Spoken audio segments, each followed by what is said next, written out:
Salut à tous, on se retrouve aujourd'hui pour une nouvelle critique de film et aujourd'hui on va parler de Kraven le chasseur. When the man comes around. When the man comes around. Accepte d'être celui que tu es vraiment.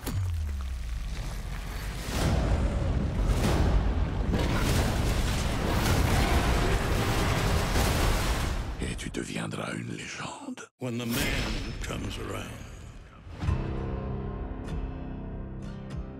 When the man comes around.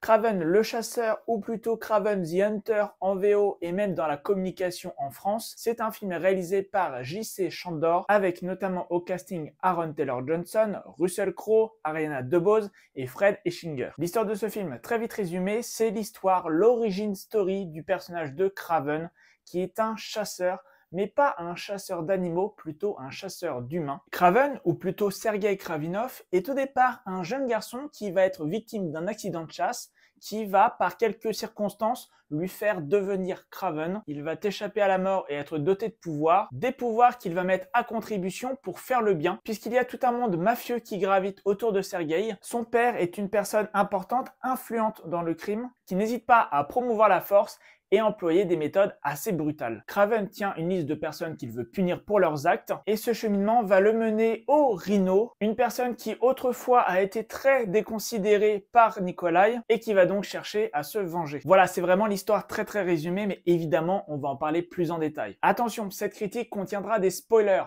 Ne vous inquiétez pas, comme d'habitude, je vous mets un timecode juste ici. Avant ce timecode, je ne spoilerai pas, mais oui, après, on va spoiler. À qui le tour?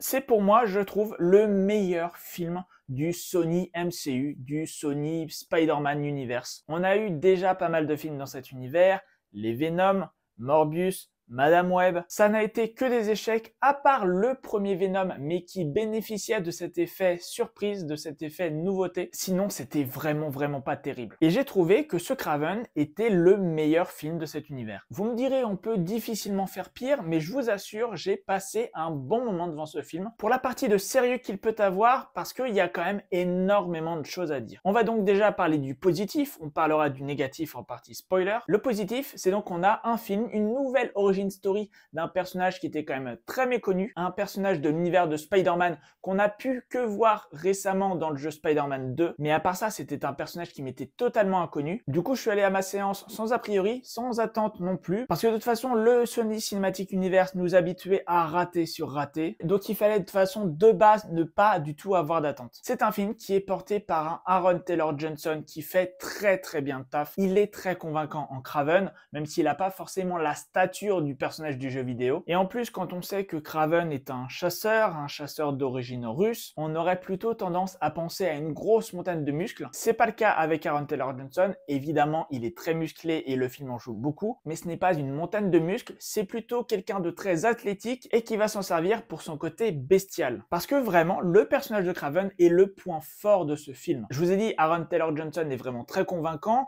on croit vraiment à cette histoire. Son interprétation est vraiment top, mais ce n'est pas la seule chose. Et également, tout ce qu'il y a autour du personnage est vraiment très bien fait. Les effets spéciaux le concernant sont très réussis. On a vraiment ce côté bestial qui ressort beaucoup, avec aussi évidemment le classement Rated R et les giclées de sang qui servent au film et au personnage. On a un film qui va pas tant édulcorer les combats que ça, à ceci près qu'on aurait pu penser peut-être que les combats seraient plus brutaux, seraient plus sanglants. Il n'en est rien puisque la démarche de ce Kraven tend plutôt à l'espionnage, dans le sens où le personnage va tuer, il va asséner des coups, mais tout en souhaitant rester discret. Je connaissais pas du tout le personnage, mais j'ai vraiment bien apprécié cette origin story, notamment la partie du début de film, les à peu près 30-40 premières minutes, où on se concentre sur un Kraven jeune, un Sergei jeune, qui va du coup vivre la vie avec son père, avec des méthodes très dures, et on comprend comment il arrive à en développer une haine de sa famille et une haine de tout le monde qui gravite autour. Ça va permettre aussi de développer la relation avec son frère, ça va permettre d'expliquer comment Sergei est devenu Kraven. Vraiment, les 40-45 premières minutes du film sont vraiment très réussies. Les 8 premières minutes ont été diffusées par Sony Pictures. Ça semble une façon désespérée de montrer le film un peu, de donner envie aux gens d'aller en salle. Est-ce que ça marchera? J'en suis pas sûr. En tout cas, n'hésitez pas à aller voir ces 8 minutes. C'est mieux de le voir dans un cinéma, mais au moins vous pouvez vous faire votre propre avis avec les 8 premières minutes du film, qui sont plutôt réussies, mais qui sont pas le reflet de l'intégralité du film. À part ça, dans les points positifs, on notera quelques effets spéciaux qui sont réussis, mais c'est vraiment pas tout le film. Ça plaira à certains, ça déplaira à d'autres. J'ai trouvé que globalement, c'était quand même réussi. Le design du Rhino, forcément, il fera débat, mais je serais plutôt du genre à souligner l'effort qui a été fait pour rendre cette transformation crédible. Globalement, même si on sait qu'il y a énormément de CGI, je trouve que ça passe pas trop mal. Est-ce que pour autant je vous conseillerais d'aller voir ce film ? C'est compliqué. C'est compliqué parce qu'il y a beaucoup de films qui vont sortir en cette fin d'année. Il y a déjà des films dont j'ai pu faire la critique avant qui mériteraient largement plus de votre ticket de cinéma. C'est comme je l'ai dit, le meilleur film du Sony Cinematic Universe, mais c'est le meilleur du pire. C'est un film que vous apprécierez très certainement regarder depuis votre salon. Par contre, aller dans une salle de cinéma pour ça, payer parfois plus de 10 € pour voir ce film, je pense que ça serait un petit gâchis. Parce que même si le film a des qualités, il a aussi énormément de défauts. On va donc s'arrêter là pour la partie sans spoiler et on va entamer cette partie spoiler. Avant, si vous quittez cette vidéo ici et si elle vous a plu, n'hésitez pas, comme d'habitude, à mettre un like et à me le dire dans les commentaires. N'hésitez pas aussi à vous abonner, c'est très important. C'est bon, vous avez déjà vu le film ou ça ne vous dérange pas d'être spoilé? Ok, on lance la partie spoiler.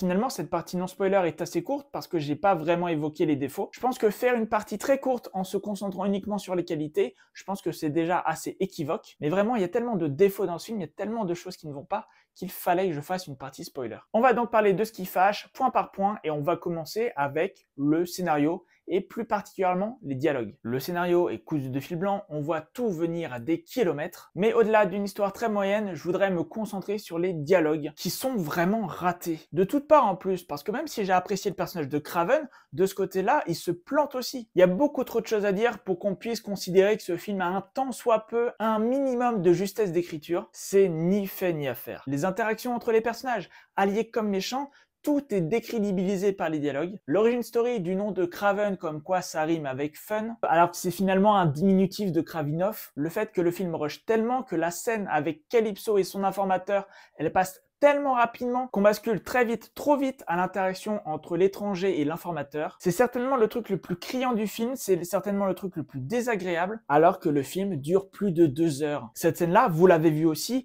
elle est dégueulasse. C'est censé être un moment important, un moment fondateur dans l'histoire. Et c'est bâclé d'un coup, et au-delà même du fait que ce soit bâclé, il n'y a même pas 3 secondes entre les différents dialogues. Calypso se voit remettre le dossier, l'informateur monte et informe l'étranger qu'il a donné le mauvais dossier. Et ça, en même pas l'espace d'une minute, en l'espace d'à peine 30 secondes. Le réal et le monteur pensent vraiment qu'on va rien voir. Je parlerai pas plus du scénario et des dialogues, parce que vraiment, il n'y a rien de plus à en dire. C'est raté, c'est nul.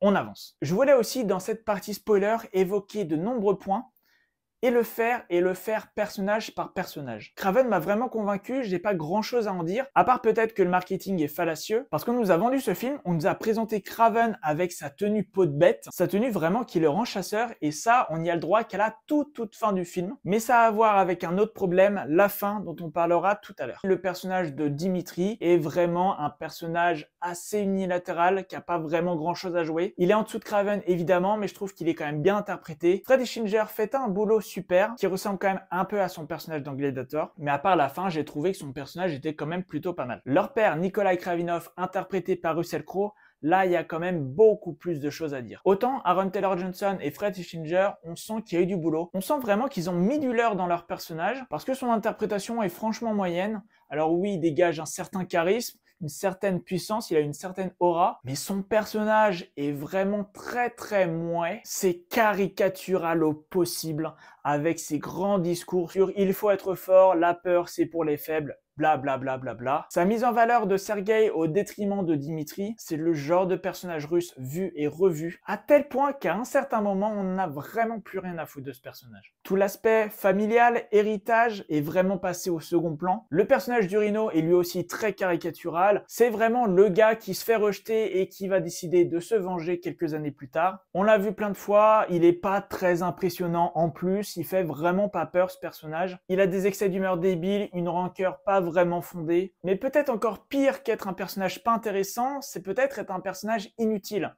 et c'est le personnage d'Ariana DeBose, Calypso. Calypso, vraiment, j'ai pas compris. On nous la présente jeune au début du film. Sa grand-mère va lui confier une petite fiole avec une sorte de potion qui donne de la force, en lui disant que c'est une personne importante, qu'elle a des grands pouvoirs, blablabla, blablabla, alors que ça n'est montré à aucun moment du film. Ce personnage est juste un faire-valoir pour aider un Kraven qui normalement n'a pas du tout besoin d'aide, vu que c'est un chasseur émérite. Ce personnage est juste là pour servir à 2 reprises. La première quand elle donne à boire la potion pour sauver Sergei, et la deuxième fois quand elle tue l'étranger, et qu'elle va encore donner une potion pour sauver une nouvelle fois Kraven. Hormis ça, elle ne sert à rien du tout, elle aurait très bien pu être remplacée par un personnage lambda. Dernier personnage avec un tant soit peu de présence à l'écran, c'est le personnage de l'étranger, qui se fait tuer d'une façon bête et méchante, qui a un pouvoir intéressant mais trop exploité. On sait pas du tout comment elle a eu. D'ailleurs, on ne sait pas vraiment non plus comment le Rhino a eu son pouvoir. C'est expliqué bien trop vite fait, on n'a même pas de scène de flashback. C'est vraiment juste un antagoniste de base. Je conclurai cette vidéo en parlant de manière plus générale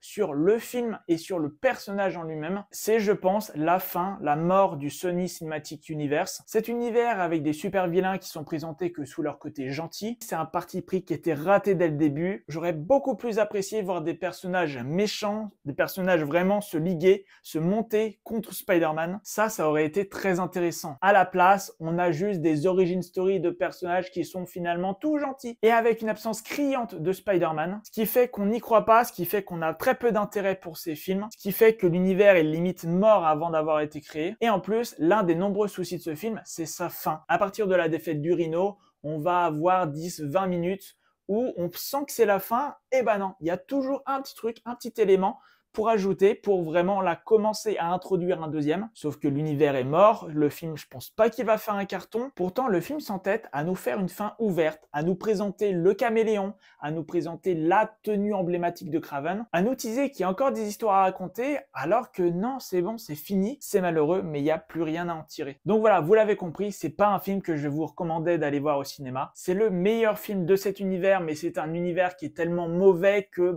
il rattrape même pas le truc. Il y a vraiment de très bonnes intentions derrière, portées par un Aaron Taylor Johnson qui est charismatique, mais c'est trop tard et c'est finalement pas assez. Cet univers va mourir dans l'indifférence la plus totale. C'est malheureux parce que sur le papier, ça avait l'air d'être intéressant, mais tout du long, ça a été mal fait. Donc si vous souhaitez voir Kraven the Hunter, je vous conseillerais de l'acheter en Blu-ray ou de le regarder sur une plateforme quand il sortira. Voilà, c'est tout ce que je pourrais vous dire sur Kraven the Hunter. Si la vidéo vous a plu, n'hésitez pas, je le redis, à liker et à me le dire dans les commentaires. N'hésitez pas aussi, c'est très important, à vous abonner et à mettre la cloche. On se retrouve très vite pour de nouvelles vidéos. En attendant, portez-vous bien. Ciao.